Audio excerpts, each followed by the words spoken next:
मैं अजय प्रसाद वर्मा उर्फ भगलुआ कवि आज मैं आप लोग के सामने प्रस्तुत कर रहा हूँ लयदारी धुन में ए, किसान गीत है। देशवा के हमरे परसान हम किसान ही और सबके बचाव ही जान हम किसान ही। देशवा के हमरे पर सान हम किसान ही और सबके बचाव ही जान हम किसान ही।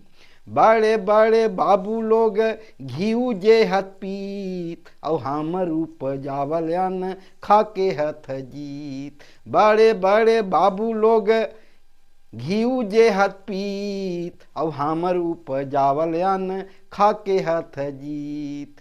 फिर भी न हे हमरा सान हम किसान ही और सबके बचाव ही जान हम किसान ही। नया नया बीज नया ढंग से लगावही और फसल चक चला के उपज दोगुना बढ़ावही। नया नया बीज नया ढंग से लगावही फसल चक चला के उपज अपन बढ़ावही। गरमा भी रोपहिया धान हम किसान ही और सबके बचावही जान हम किसान ही। हमारे प्रदेशवा के सान हम किसान ही और सबके बचावही जान हम किसान ही।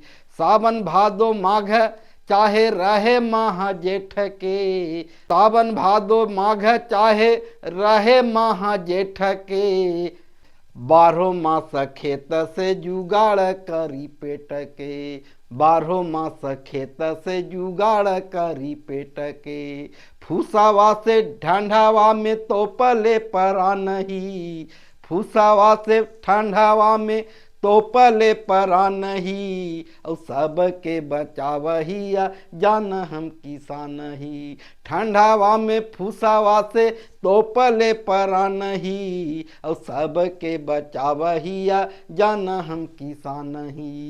ऋतु आवहे त मनहुल साहे, बसंत ऋतु आवहे त मनहुल साहे।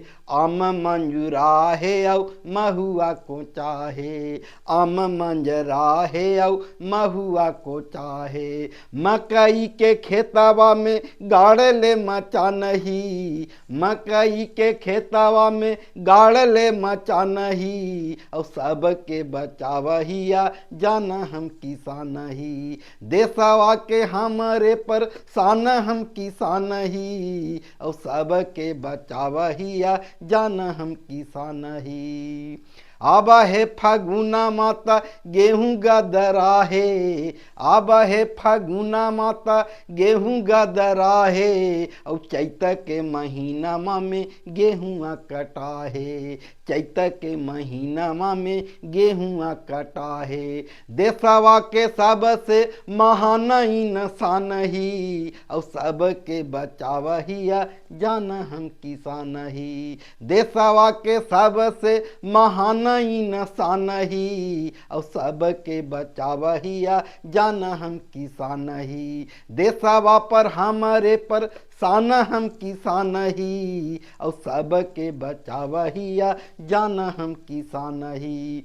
कभी कभी खेतिया के पूंजिया न जूटे और खाए पड़े नीमक जोरे कभी कभी छूछे।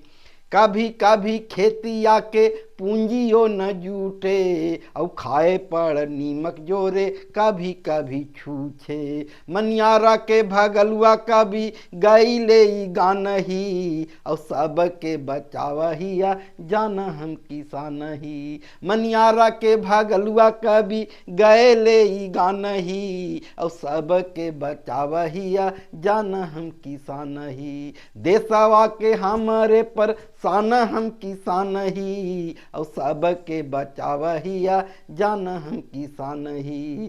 सबके बचावही जान हम किसान ही, सबके बचावही जान हम किसान ही। वीडियो अच्छा लगा तो वीडियो को लाइक करें और चैनल को सब्सक्राइब करें।